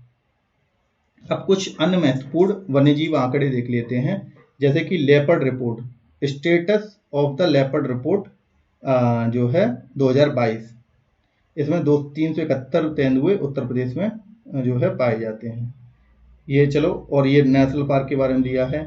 और भालू, कस्तूरी हिरण हिमालय में लगे क्षेत्रों में। कुकरेल वन, ये लखनऊ में। ठीक है, ये आगे देखेंगे, ये उसमें पहले लिख गया कि उत्तर प्रदेश में जल व वन्यजीव संरक्षित क्षेत्र देखते हैं, जिसमें कि मछलियों की प्रमुख प्रजातियां उत्तर प्रदेश में, जैसे कि मत्स्य, हिल्सा, सील, तेगन, पहाड़न, रसेला, वितल, सोहू, बिगला, केटा और लांबी, मांगुर, क्यूथिपा, ईल, सिंधी, ट्राउट, ये सारी प्रजातियां मछलियां की पाई जाती हैं उत्तर प्रदेश में। और नेशनल एक्वेटिक एनिमल कौन सा है, ये गंगेटिक डॉल्फिन है, जिसका नाम क्या है, प्लेटानिस्टिका गंगेटिका, ये डॉल्फिन का नाम है। और इसका स्थानीय नाम क्या है, सूसू। ओके, और ये गंगा नदी में मिर्जापुर सोनभद्र एरिया में पाई जाती है। अब जल पारिस्थितिकी तंत्र में ये योजना कब आई थी, national plan for conservation of aquatic ecosystem. मतलब कि एक्वेटिक जो इकोसिस्टम है, यानी कि जली पारिस्थितिकी तंत्र है, उसके कंजर्वेशन यानी कि उसके संरक्षण के लिए ये आई थी 2013-14 में। और इसमें केंद्र और राज्य का रेशियो कितना था, 70% केंद्र और 30% स्टेट गवर्नमेंट लगाएंगे। अब एलिफेंट रिजर्व के बारे में उत्तर प्रदेश में देख लेते हैं। तो उत्तर प्रदेश में एलिफेंट रिजर्व की स्थापना 2009 में हुई, 9 सितंबर। स्थान सहारनपुर और बिजनौर और शिवालिक क्षेत्र वाले एरिया में एलिफेंट रिजर्व जो 744 स्क्वायर फीट में है, वहां पर करा गया। फिर उसके बाद दूसरा दूसरा एलिफेंट रिजर्व तराई एलिफेंट रिजर्व, जो कि 2022 में बनाया गया। ठीक है, तो पहला बनाया गया सहारनपुर और बिजनौर में और शिवालिक क्षेत्र में। ठीक, मतलब कि ऊपर नॉर्थ वाला, ये सबसे कोने वाला रीजन जहाँ से गंगा प्रवेश करती है, बिजनौर से, सहारनपुर से यमुना, वो वाला रीजन। फिर तराई एलिफेंट रिजर्व, जो कि लखीमपुर खीरी, शाहजहाँपुर और पीलीभीत और बहराइच, ये सारे डिस्ट्रिक्ट हैं, उनके एरिया में आता है, जो कि 2022 में किया गया। इसका एरिया इतना है। और इसमें दुधवा है, जो दुधवा नेशनल पार्क है, और टाइगर रिजर्व भी है। और पीलीभीत और कतरनिया घाट वाइल्ड लाइफ सेंचुरी है, पीलीभीत टाइगर रिजर्व है, और दक्षिण खीरी वन प्रभाग, इनका एरिया शामिल है किसमें, तराई एलिफेंट रिजर्व में। ओके, और हाथियों की संख्या 2020 तक यूपी में कितनी है, 352। अब अन्य वन्यजीव संरक्षण संस्थान, संरक्षण क्षेत्र, तो इसमें क्या है, जो कृष्ण मृग है आरक्षित वन क्षेत्र में, मेजा प्रयागराज में, इसकी स्थापना 2017 में की गई। चिंकारा, ये विंध्य क्षेत्र में पाया जाता है। भूरा रीछ व कस्तूरी हिरण, ये हिमालयी क्षेत्र में पाए जाते हैं। शेर व गैंडा अब ये लुप्त प्राय हैं, यानी कि ये एक्सटेंट हो गए हैं। जो 8 या 9 कैटेगरी है ना IUCN की, जैसे थ्रेटन है, नियरली थ्रेटन, एक्सटेंट, वनलेवर, तो इनमें क्या है, ये एक्सटेंट कैटेगरी में शेर व गैंडा किसमें, उत्तर प्रदेश में अब लुप्त प्राय हैं। गैंडा तराई क्षेत्र में कभी कभी देखा जाता है। कुकरेल जो वन है वो लखनऊ में है। ठीक है, और इसमें लुप्त प्रजातियों का प्रजनन केंद्र भी 1984-85 में स्थापित किया गया था। लेपर्ड रिपोर्ट में ये देख लिया हम लोगों ने कि 371 है। बाघ रिपोर्ट में कि बाघों की संख्या कितनी है, 205। Elephant 352, 371 leopard. ओके, अब टाइगर रिजर्व जो 2024 तक 205 है। अब उसके बाद राष्ट्रीय उद्यान के बारे में देख लिया कि एक ही नेशनल पार्क है जो कि ये दुधवा लखीमपुर खीरी में। स्थापना इसकी 1968 में हुई थी और 1977 में इसे नेशनल पार्क घोषित किया गया। ठीक है, 1968 में बिहार और 1977 में इसे नेशनल पार्क बनाया गया। 490 स्क्वायर किलोमीटर का जो है एरिया है। और प्रोजेक्ट टाइगर में शामिल ये कब हुआ था? 1973 में प्रोजेक्ट टाइगर चलाया गया था इंदिरा गांधी जी द्वारा। और जो प्रोजेक्ट टाइगर में शामिल कब हुआ ये वाला और दुधवा नेशनल पार्क? तो ये 1987-88 में। ओके। और सीमा इसकी मोहनी नदी और दक्षिण में सोहेली नदी, यानी कि जो इस टाइगर रिजर्व और नेशनल पार्क की सीमाएं कहाँ हैं? और जो उसका दक्षिण में मोहिनी नदी निकली है और उत्तर में जो है सोहेली नदी निकली है, यानी कि उत्तर में मोहिनी नदी और दक्षिण में सोहेली नदी। अन्य संबंधित क्षेत्र जो किशनपुर वाइल्ड लाइफ सेंचुरी है, कतरनिया घाट जो कि बहराइच में वाइल्ड लाइफ सेंचुरी है, क्योंकि लखीमपुर के बाद बहराइच है, तो क्या है उनका जो टाइगर रिजर्व है उनका भी हिस्सा इसमें शामिल है। अब उत्तर प्रदेश का सबसे पुराना ये पड़ीली है चंद्रप्रभा जो चंदौली में है, और सबसे नया ये हस्तिनापुर जो मेरठ में है। पहले इसका एरिया 2073 किलोमीटर था, अब इसका एरिया कम हो गया है और इसका नया नाम राजवंजी बारसंगा अभ्यारण्य हो गया है, ये भी याद रखना है। अब देख लेते हैं जू, जो लार्ज जू यानी कि प्राणी उद्यान। तो यहाँ पर नवाब वाजिद अली शाह जो वो है चिड़ियाघर, वो कहाँ पे? लखनऊ में।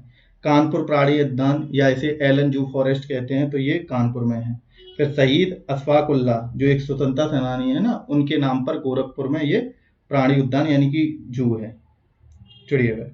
अब कुछ लघु श्रेणी के मिनी हैं, वो कितने हैं? वो 4 हैं। जैसे कि जो शेर प्रजनन केंद्र व मल्टीपल सफारी पार्क ये इटावा में है। नवाबगंज हिरन उद्यान और सारनाथ वाराणसी में, नवाबगंज उन्नाव में हिरन उद्यान।